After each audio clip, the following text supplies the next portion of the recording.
So, good day everyone. I'm Giselle M. Latoza, the reporter of Foreshock.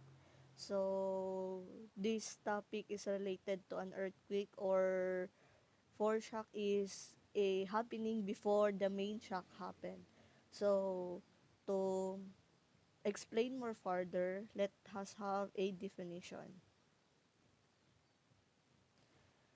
Foreshock.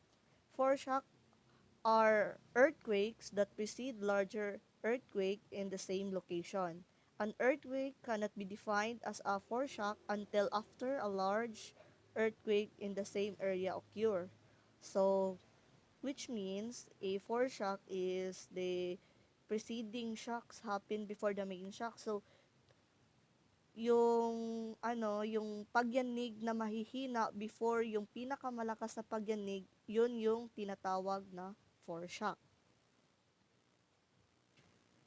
Foreshock is a smaller quake that occurs prior to the main shock. As I've said earlier, foreshock is a ground shaking before the main shock. Foreshock are not as strong as a main shock. For example, if two quakes are measured on an seismograph at a 3.8 and 4.6, the 3.8 quake will be the foreshock and the 4.6 would be the main shock. So, foreshock occurrence. The increase in the foreshock activity is difficult to quantify for individual earthquake but become apparent when combining the result of many different events. They occur from a matter of minutes to days or even longer before the main shock. So, ang time interval sa foreshock is counted until the main shock happens. So, nag ground shake na mahina. So, tapos until na dumating sa point na lumakas yung pagyanig, yun yung foreshock. So, which means, for example, yung manig ng 8 a.m., 8 a.m., na mahinang pagyanig until naramdaman yung pinakamalakas na pagyanig in 3 p.m. na. So which means the 3 a.m. to 8 a.m. to 3 p.m. will be the foreshock. Kay at definition itself, foreshock is a ground shaking happens before the main shock or the larger shock happened. So,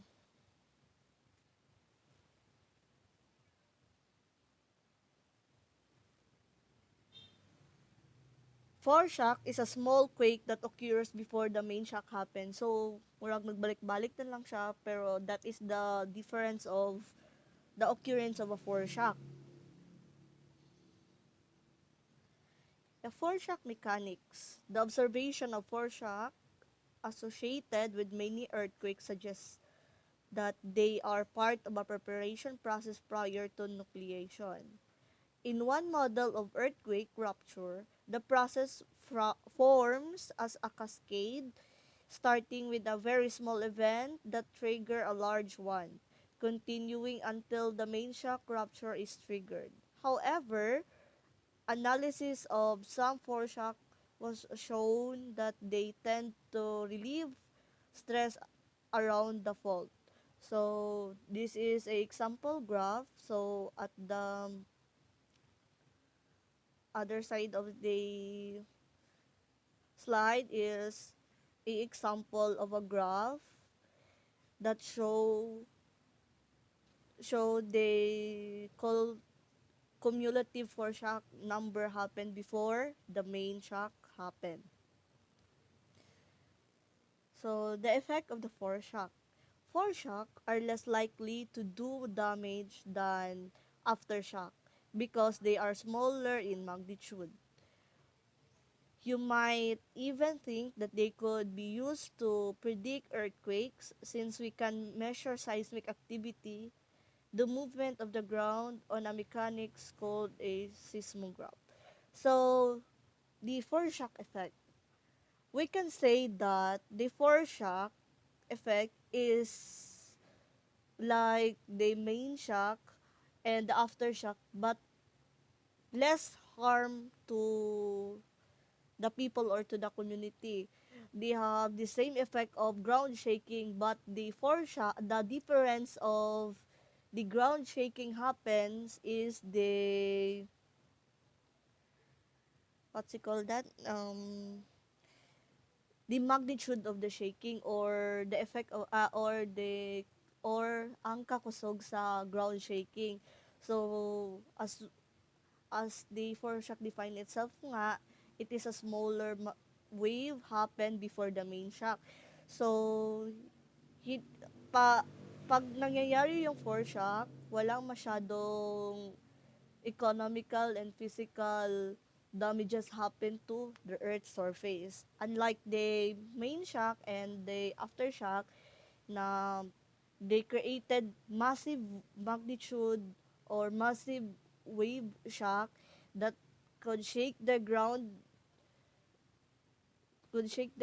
na kusog kaayo, then mag ano siya, maghatag siya problem sa community. Maraming buildings yung mapofall or masisira or or it could affect the economy of one community. So thank you. That's all.